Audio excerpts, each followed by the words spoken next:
off, Heather, thank you so much for doing this. And when we do this coffee with the candidate, we like to do a little icebreaker and tell everyone, what's in the cup.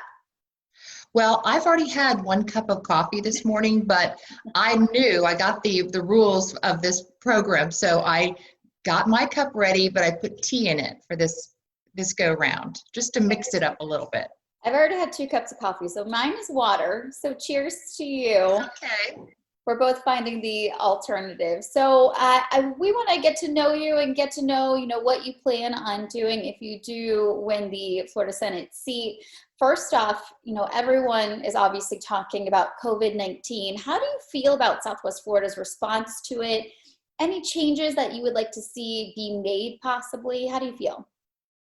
Well, I think that we're all doing the best we can, because what's so difficult about COVID-19 is it's the unknown.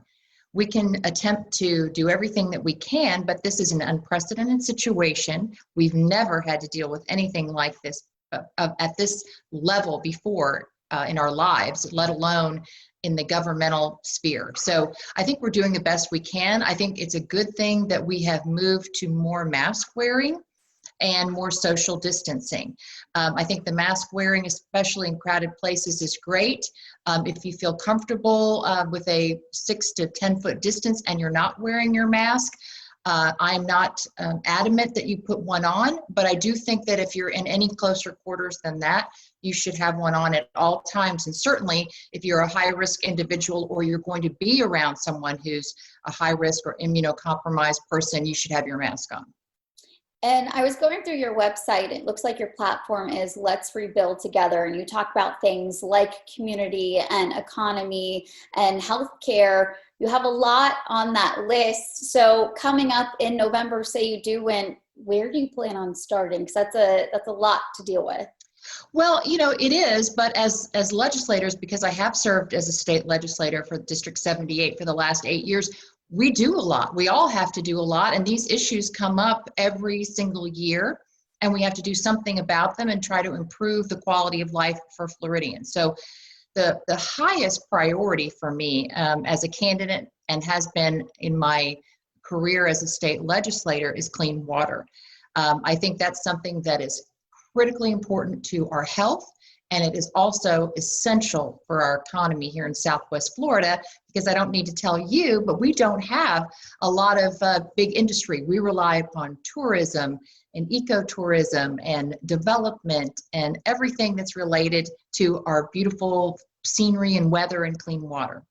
It's funny you bring that up, because that was actually my next question, is because throughout your time as a legislator, you've backed quite a few bills to help with the mitigation efforts of blue-green algae and red tide. Moving forward, what do you think could change? What could we do differently? Well, the more I learn about the water, the more I know that we need to do. And nothing happens overnight. You have to do it step by step, just put one foot in front of the other. And I think that what the main thing that I would want to try to focus on now is twofold. One, well, threefold really, is to try to limit the discharges that we have out of the lake, because that is without question poisonous to our estuaries.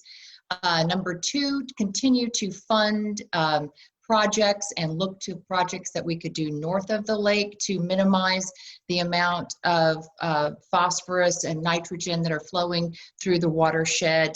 And I think just to educate people on what we need to do and how we may even be able to attack the algae itself. Because you probably know this, but right now, as we sit here, our lake is very high. It's nearly at 14 feet. And if we get a storm with some water, we're going to be at a stage where we have to consider, or but the Army Corps of Engineers would have to consider discharges, which is just anathema to me. And the other thing that viewers probably aren't always aware of is right now, as we sit here, there is 60% of the lake at a minimum is covered with algae. So it sounds like this is definitely something that really drives you legislative wise. You're very up to date on all of this, and you already mentioned your career as representing the people of Southwest Florida. Why keep going? Why further it? Well, I really started getting into politics or public service by accident. I started because I had been volunteering in the community and I loved the service. So we had an open seat available and I decided to run. And I just have developed a passion for the service that I do, and I want to be able to continue to serve the people in this area, because I think I like being the people's representative in terms of really putting everyone in this area first. I'm not beholden to any special interests. I always look at it through a prism of, is this the right thing in my Heather's mind, with all the life experience I've had and everything that I know, is this the right thing for Southwest Florida and Florida? So I'm just passionate about serving. I love it. It makes me happy to help people.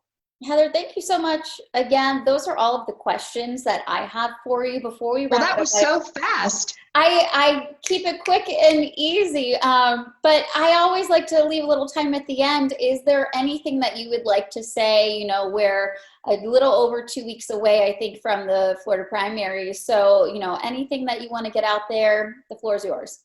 Absolutely. Thank you. Well, first of all, I would just like to let all of the viewers know that if they are still on the fence, if they have questions, I'm available, and just reach out to me via my website and I will be happy, open book, ready to talk to you. And secondly, I would say, please don't be complacent. Make sure that you make your vote count. So whether you're doing it by, mail-in ballot, whether you do it in early voting, or whether you do it on the day, August 18th, make sure you do it and leave plenty of time, because it's going to be hot and there are going to be some lines. So please don't be discouraged. Go early. That is some great advice in the end right there, especially living in Florida for us. So thank you so much, Heather.